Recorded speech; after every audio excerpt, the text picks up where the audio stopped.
Thank you for watching the VIFF short form, program number 5 at the Vancouver International Film Festival's 40th edition. My name is Curtis Woloschuk. I'm the Associate Director of Programming at VIFF, and I'm very excited to be joined by two of the filmmakers responsible for the films you just saw, Eric Peterson from Big Things and Elisa Gilmour from On Either Side. Welcome to VIFF. Thank you. Thank you. Eric, I wanted to begin by asking you about the opening shot of Big Things with the bottles hurtling against the brick exterior of the building. It feels kind of like this great like salvo of trumpets, only like the sound of breaking glass. And just for yourself, as you were kind of conceiving of this odd odyssey that your character undergoes, was that always kind of your idea for how this film would open? Did you want to kind of open it with this hail of breaking glass? So originally in the film, when we wrote it, it was set in the back lane similar to this, but it was the main character, Sam, who co-wrote the film, buying pot from like 15-year-olds and then kind of talking about like, hey, you should check out my music, and then being like, yeah, whatever, and then like driving away. So we didn't shoot it because we ran out of time, and it was shot on film. So what happened was we were kind of, this was also the first time the person who shot the movie was shooting on film. So it was very like this chaotic experience for everyone when we were making the film. But, we had another opening and it wasn't really working. So we kind of went back, we got like a roll of film and we went back and we shot this opening of the scene with the bottles going against the wall. And we just thought it was kind of like, it fit the mood of the rest of the movie, and it was kind of this bizarre interaction he could have, where it was kind of mirroring the relationship he has with another coworker. It was kind of this weird mirroring of the characters. So we thought it was a good idea to do that, and it ended up, once we shot it, we were like, yes, that's the opening to the movie. So yeah. You mentioned shooting on film as well, and at least for myself, living on the West Coast, Winnipeg always like strikes me as like a city best captured through analog means. It's just something about the grit or the tactile nature of film that seems to really bring out the wood paneling of the basement, or the fluorescent lighting of the interiors, all the different spaces just to kind of seem to take on new life on film. And maybe just talk us through your decision to shoot on film for this. So the decision to shoot on film was kind of, I like the texture and, the look of film.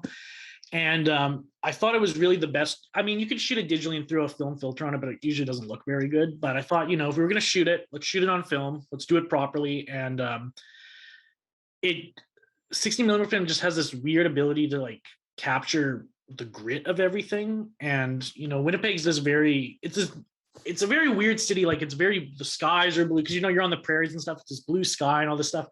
But everything around it's pretty grungy because it feels like it's stuck in like 1970. And everything comes like 10 years too late to Winnipeg. So I think the shooting on film was kind of to capture that, the grit of like kind of, being stuck somewhere. And I think it just added, more to the feeling of the film than if it was shot digitally. Elisa, I don't want to speak ill of any films that came our way this year, but there are certain scenarios you will see if you watch hundreds of submissions a year. There's like certain concepts for films that you see time and time again. This is my first time as a programmer that I've seen a film that delves into dealing with burial plots and cemetery plots in Corsica. So I thank you initially very much for opening my eyes to an entire world and like a trial for a character that I would have never conceived of before. And if I understand correctly, the genesis of this was when you were shooting your previous short film in Corsica. Is that right? That's right. I actually started thinking about the ideas for On Either Side around that time. So I was with my uncle, and this was just around shortly after my grandfather died, and he brought me to the family plot, which I had never been to before. And so he brought me there, and he just started complaining about He was describing how laborious it was to to own a plot. And so when there's any kind of issue, a big, tree growing in the plot, or a bush, or a fissure kind of cracking a wall, it has to be maintained, it has to be upkept. And of course, when you buy a plot, a concession, you buy it temporarily, you lease it. So, like this looming, hovering concept of a plot being, taken away from a person is present. And so when when my uncle was describing the potential that if a cemetery plot seems abandoned or is abandoned, the cadavers could and have, I've witnessed it, the cadavers will be removed, could be removed. So all of these images while I was there shooting Éperdument started kind of brewing in my mind, and that was the genesis for sure. The film does require you to offer some exposition, if you will, to the audience as well, because of this framework in which it takes place. And just curious, from that initial idea, the initial conception of it, to what we saw on screen just now, was it a tricky proposition for yourself to know exactly how to lay out the conflict that he finds himself locked in, and the questions he needs to answer for himself, and really kind of offer the proper details for the audience to be able to understand the situation he finds himself in? Yeah, of course. For several reasons. The first one being, I never pictured that I would shoot something about Corsica from Toronto, even though it makes sense. The initial idea, and it continues to be this, the ultimate goal is to shoot a feature about this subject matter. So that's, through COVID, I think it just made more sense to shoot a short in Toronto. And so that's what we did with the producer, Daiva Jalniamunis. And the short just kind of made perfect sense for the time being. And it was a great experiment, having never made a narrative fiction form. It just was an extraordinary learning curve. So yeah, I mean, I think I had never pictured evoking all of these ideas through a kind of like insular Toronto apartment, but I think it works out nicely, because you start imagining what through the storytelling from the grandmother, what this place looks like, and what it means to abandon a place, and what it means to, what that distance actually looks like has to be portrayed in a specific way. So yeah, there was a lot of surprise. It was my first short film, so it was like there was all kinds of unexpected surprises. You mentioned, or your background is in kind of video installation pieces and documentary work. What were some of the main challenges for yourself, aside from the COVID restrictions and being able to having to make a film about Corsica in Toronto, but maybe just making that transition into a narrative filmmaking? Were there challenges there, or were there new freedoms that presented themselves to you? Yeah, I think there were a lot of new freedoms. The challenges are pretty obvious, I think. I mean, it goes both ways.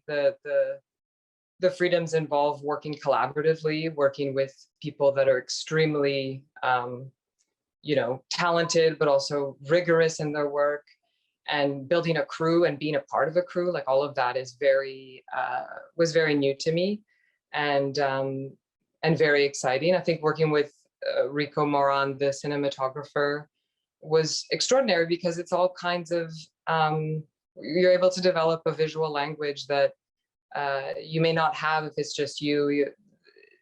It felt very, very liberating. The way that it's shot, we made all kinds of choices in terms of to shoot from behind, to slowly, to go from concealing the character to slowly revealing it, working with the composer, John Gallagher, like figuring out what does it sound like to be waiting on something, to be slowly inching towards, revealing to yourself and to your roommate your own fears of exclusion. And yeah, I mean, I think another little point about working in this form was like going to the editing room and having 12 minutes and having thought out a whole structure of how I would tell the story, balancing clarity and ambiguity, and then all of that totally getting, shambled, because when you're in the editing room, you discover that there's maybe another type of structure, another type of chronology to follow. How do you want to tell the story? So yeah, there was a lot of things that were super exciting, and that it took that specific opportunity for me to discover. Eric, you co-wrote the film with Sam, your lead actor, is that correct? And he provides the score as well. You two seem, as a viewer, very much on the broadcasting on similar frequencies, if you will.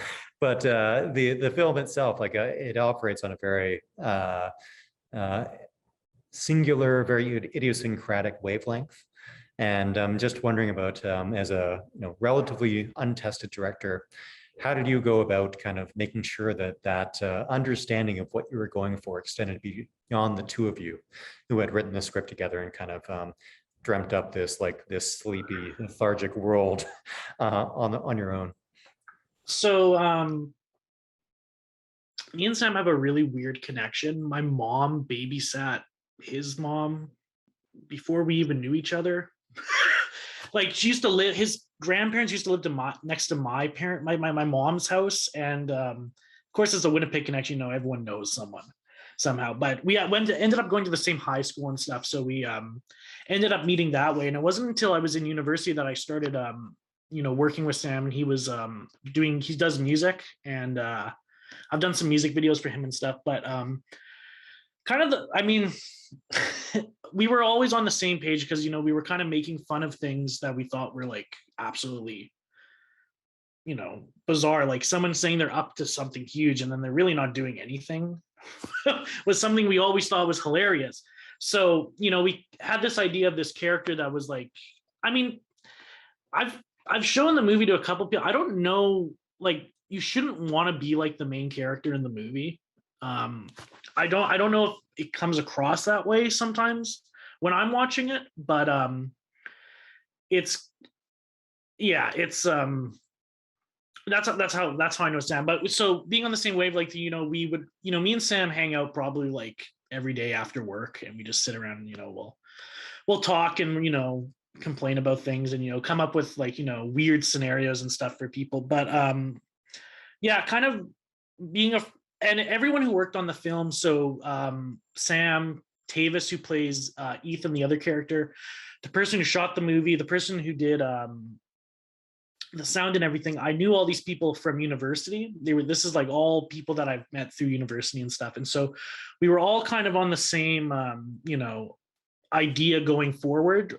And I'll always owe a debt to these people because making films, you can be a director and it can be your own film, but I do believe it's a lot of collaborative working with people, and you have to be able to connect the idea with other people, and you have to be able to get along with people in a way. So yeah, I hope that answered the question.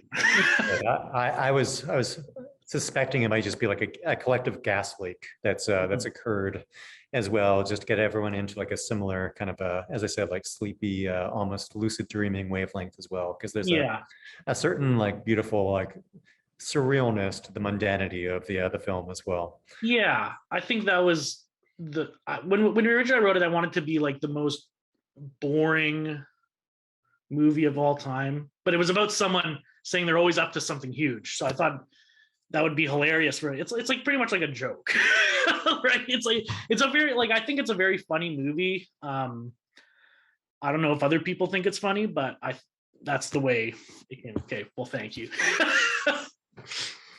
Yeah.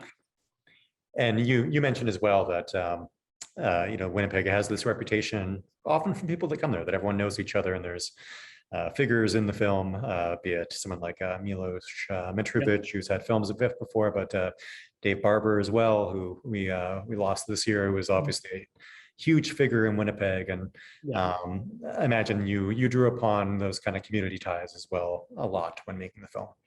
Yeah, I mean, Milos had his film Tapeworm that played, and that was a huge huge way of making this movie, and knowing that you could be able to make a movie kind of in that terms of, so dry that people could get it. So I borrowed from that. And there's all these other films from Winnipeg. I work as a projectionist at the Winnipeg Film Group in the theater, so I'm every day I'm watching movies. Like, I don't have a day where I don't watch a movie, so it's kind of ruined watching movies for me.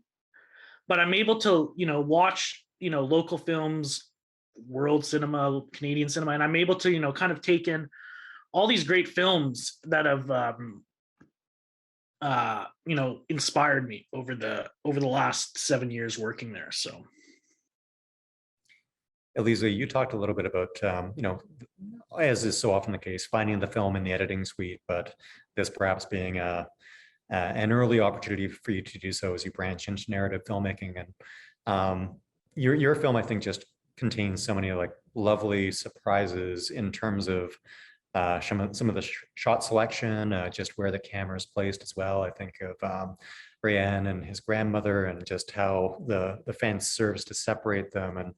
And for yourself, are you someone who like writes a shot list, or how much is the matter of yourself and your cinematographer being in these spaces and just thinking about how you'll capture options for yourself as a director as well, and as to find the film later on in the editing suite? Yeah, I mean, I think it's hard to answer how I would do it again. I think we just went with our desire to have a conversation about the shot list and to talk about what we were looking for and what kind of story we were trying to tell. So there was just so many conversations that happened that were collaborative. It wasn't necessarily, I have this idea, I want to do it this way. It was really just through discussion. We were like, okay, well, if that's what we're looking for, if that's what you would, it was just such a big back and forth. And again, because I don't have other experiences of, definitely not of shot listing and planning. This is kind of what I would imagine would be the best type of scenario, but it's also because Rico was offering ideas, and we were, obviously like most DPs and directors, exchanging references and visuals and films that we thought something interesting was operating, and how, what does that mean, and how can that potentially be integrated into the film. I think this is a classic way of communicating, but yeah, there were some elements that were fundamental. That fence was fundamental. How are we going to work around it? Are we ever going to get to the other side of it? No. So it was kind of a work in progress that was great. I'm also really curious to know about there's that central concept, as you said, when you saw your grandfather's urn in Corsica that put this into motion. But the second conflict or tension of like the potential displacement for Anne and his housemates, and wondering at what point in your kind of development of this story did that come to you as being another layer of narrative to add to this? I think it was just important to create a parallel world in which some things that you would find impossible to communicate with the people that you live with on a daily basis, something that could only be communicated through dream. Where sometimes when you tell someone a dream, or when someone tells you their dream, and they're almost like accusing you of something that you've done in the dream, but that you haven't done in real life. And you feel the guilt because you made them feel a certain way in the dream. So it's still there, like it's still operating, but it didn't actually happen. So I think it just creating a kind of parallel symbolic, path that he could bring. And the whole concept is that this guy is going through, he just feels alone. Like it's just this moment of solitude where he's actually not quite sure who to turn to.